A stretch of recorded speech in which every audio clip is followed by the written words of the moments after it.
जय श्री कृष्ण। नमस्कार दोस्तों।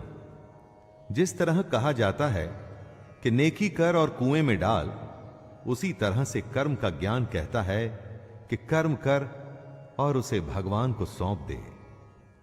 गीता के चौथे अध्याय में कृष्ण ज्ञान, कर्म और संन्यास योग के बारे में बताएंगे। आइए सुनते हैं भगवत गीता का अध्याय 4, जिसे ज्ञान कर्म संन्यास योग के रूप में जाना जाता है।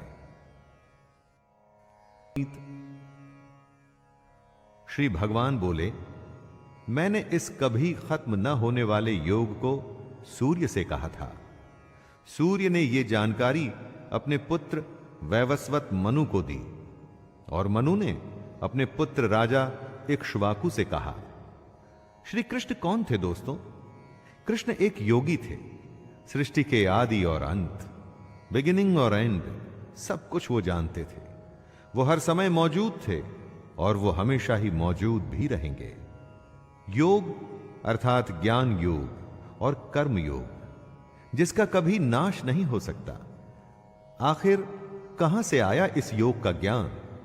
भगवान श्री कृष्ण उसी की जानकारी दे रहे हैं।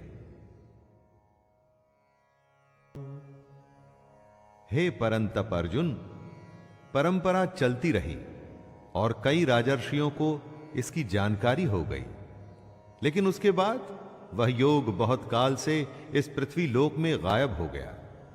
ज्ञान कहीं न कहीं से आता है और उसके बाद वो धीरे धीरे फैलना शुरू होता है। यह ज्ञान कृष्ण से सूर्य और इस तरह से गीता के माध्यम से हम लोगों तक आया। सैकड़ों हजारों सालों का सिलसिला है ये तो, लेकिन बीच में ऐसा भी समय था जब यह ज्ञान योग पृथ्वी पर से गायब हो गया था। ज्ञान बढ़ाने से बढ़ता है और घटाने से खत्म होने लगता है।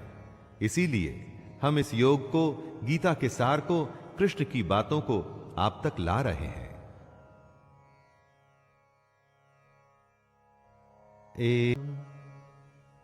खजाने को खुले में नहीं रखा जाता, उसी तरह से रहस्य भी खुल के सामने नहीं आता, धीरे धीरे आता है। कृष्ण अर्जुन से कहते हैं, तू मेरा भक्त और प्रिय सखा है, इसलिए वही ये पुरातन योग आज मैंने तुझसे कहा है, क्योंकि ये बड़ा ही उत्तम रहस्य है, अर्थात गुप्त रखने योग्य विषय है। अर्जुन कृष्ण का भक्त भी है और मित्र भी, इसीलिए कृष्ण उसे ये सदियों पुराना योग बता रहे हैं, सिखा रहे हैं और ये भी कह रहे हैं कि वैसे तो ये गुप्त रखने की बात है, लेकिन वो अपना सब कुछ अर्जुन को बता रहे हैं। यहां पर गुप्त रखने से मतलब है कि इतने बड़े ज्ञान का सम्मान हो, इसे सामान्य विद्या न समझा जाए। अर्जुन एकदम हमारे जैसा ही मानव है, ह्यूमन।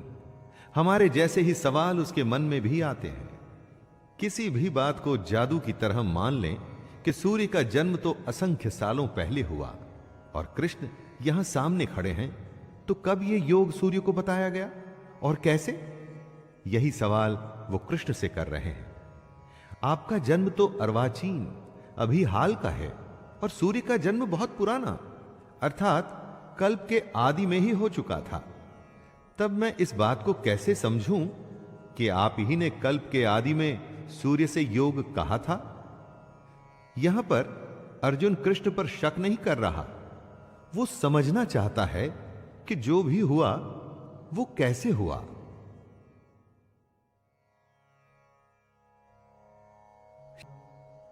दोस्तों, भक्त नहीं जानता, लेकिन भगवान सब जानता है।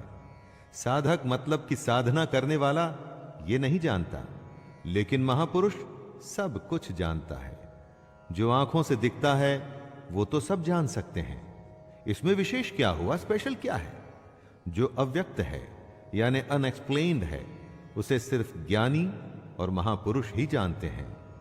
श्री भगवान बोले, हे परंतप अर्जुन, मेरे और तेरे बहुत से जन्म हो चुके हैं, उन सबको तू नहीं जानता, किंतु मैं जानता हूं। यही कृष्ण कह रहे हैं कि अर्जुन उनको साधारण जन्म लेने वाला, हमारे जैसे शरीर वाला न समझे। दोस्तों, ये बात हमारे लिए भी आवश्यक है कि कृष्ण को हम कैसे और क्या समझें।